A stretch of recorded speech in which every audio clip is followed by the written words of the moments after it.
Bismillahirrahmanirrahim. Assalamu alaikum 10th class students. How are you? Hope you all are fine by the grace of Allah subhanahu wa ta'ala. Student, in last lesson we have learned about the arrays and we have learned about the dim statements. Today we are going to discuss another topic of the chapter number 4 and that is types of array. ये तो हमने समझ लिया कि हमारे पास जो array होता है वो क्या होता है, वो सेव करता है सेम टाइप्स ऑफ वेरिएबल्स होता है जो सेम टाइप ऑफ डेटा को क्या करता है, स्टोर करता है। और अगर हमें मोर देन 10 नंबर्स को हमने अगर सेव करना हो किसी भी एरे में तो हम कौन सी स्टेटमेंट यूज़ करते हैं, डिम स्टेटमेंट यूज़ करते हैं। और हमने ये भी स्टडी किया कि अगर हमें किसी भी एरे में फिलिंग और प्रिंटिंग के लिए जिस स्टेटमेंट्स की ज़रूरत होती है वो कौन कौन सी 3 स्टेटमेंट्स हमने देखी। हमने लेट स्टेटमेंट, रीड डेटा और आपके पास प्रिंट इनपुट स्टेटमेंट से हमने डेटा को हम क्या करते हैं, फिल और प्रिंट करवाते हैं। आज हम डिस्कस करने जा रहे हैं कि टाइप्स ऑफ एरेज क्या होते हैं। सबसे पहले हम ये देख लेते हैं कि टाइप्स ऑफ एरे कितने तरह के होते हैं। हम एरे को डिवाइड करते हैं 2 तरह की कैटेगरी में, ठीक है। The array can be divided into 2 major category. Number 1 is 1 dimensional array and second type is 2 dimensional array, ठीक है। अब हम पहले कंसिडर करते हैं कि 1 डायमेंशन एरे क्या होता है। 1 dimension array is also known as linear और वेक्टर एरे, ठीक है। ये एमसीक्यूज़ के लिए बहुत इंपॉर्टेंट लाइन है, इसको आप अंडरलाइन कर लीजिए। इट कंसिस्ट ऑफ ओनली 1 रो और कॉलम, ठीक है। और इसके अंदर क्या होते हैं, 1 रो एंड 1 कॉलम होता है and it is also known as 1D array, ठीक है। और इसको हम क्या कहते हैं, 1D एरे। ये आप लोग 1 डायमेंशन एरे की डेफिनेशन को मार्क कर लें यहाँ तक। इसके बाद फॉर उन्होंने एग्जाम्पल हमें एक दी हुई है, a class of 5 student has taken marks in a subject and want to find the average of marks of the subject. The following problem can be find the average of marks, ठीक है, a subject from a students of a class, ठीक है।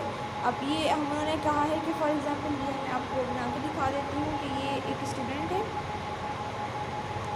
ठीक है। उस student का जो आपके पास डेटा है वो इस तरह किसी एरे में, जिसमें उसने क्या किया है, अपने तमाम सब्जेक्ट्स के मार्क्स हैं उसने एक ही आपके पास प्लेस में स्टोर करवा ली। हम कंसिडर करते हैं 1 2 3 4 आपके पास उसकी मेमोरी लोकेशन है, एक वेरिएबल है एन, उसके अंदर उसने 4 डिफरेंट टाइप के डेटा स्टोर करवाए हैं और इन तमाम में क्या है, मार्क्स हैं।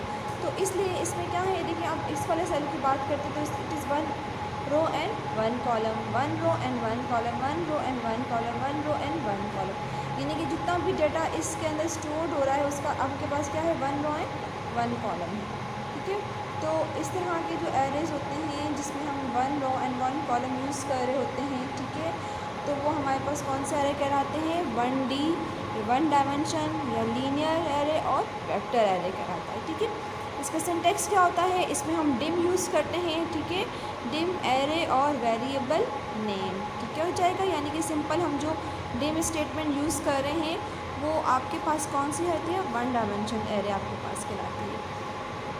ये हमारे पास उन्होंने एग्जांपल दी हुई है, ठीक है। आप चाहें तो इसकी एग्जांपल वो भी कर सकते हैं जो हमने डिम स्टेटमेंट के लिए की थी।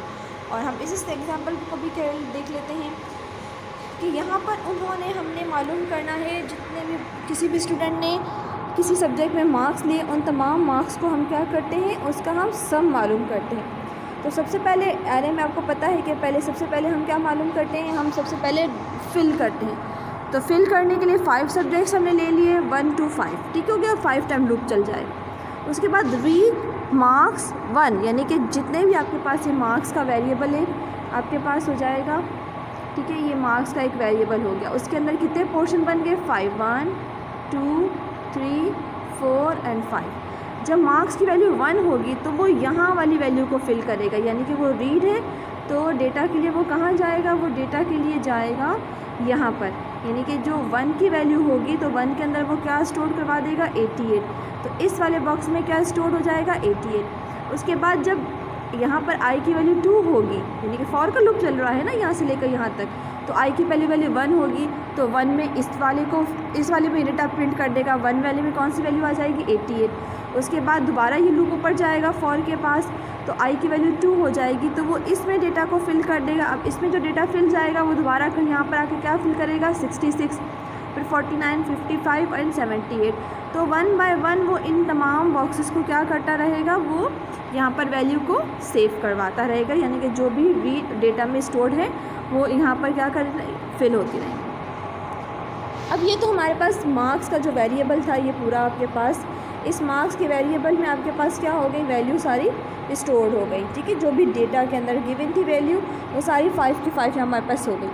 अब हमने यहाँ पर अप्लाई किया एवरेज इक्वल टू, अब हमने यहाँ पर अप्लाई किया था sum equal to mark plus 1, यानी कि यहाँ पर जो वैल्यू स्टोर थी उसके अंदर ये वाली वैल्यू स्टोर करवा दी, यानी कि ये और ये दोनों को प्लस करके जो कहाँ पर स्टोर हो गया, सम में वैल्यू स्टोर हो गई। जैसे मैं आपको बताती हूँ, यहाँ पर फर्स्ट 88 थी, अब 88 में यहाँ पर जो 79 थी, इन दोनों को प्लस करके कहाँ पर वैल्यू स्टोर हो गई, सम में, ठीक है। फिर यहाँ की जो वैल्यू थी उसके अंदर जो इसका आंसर था वो प्लस हो गया, दोबारा इसके अंदर ये वाली वैल्यू प्लस हो गई, दोबारा इसके अंदर ये वाली वैल्यू प्लस हो गई।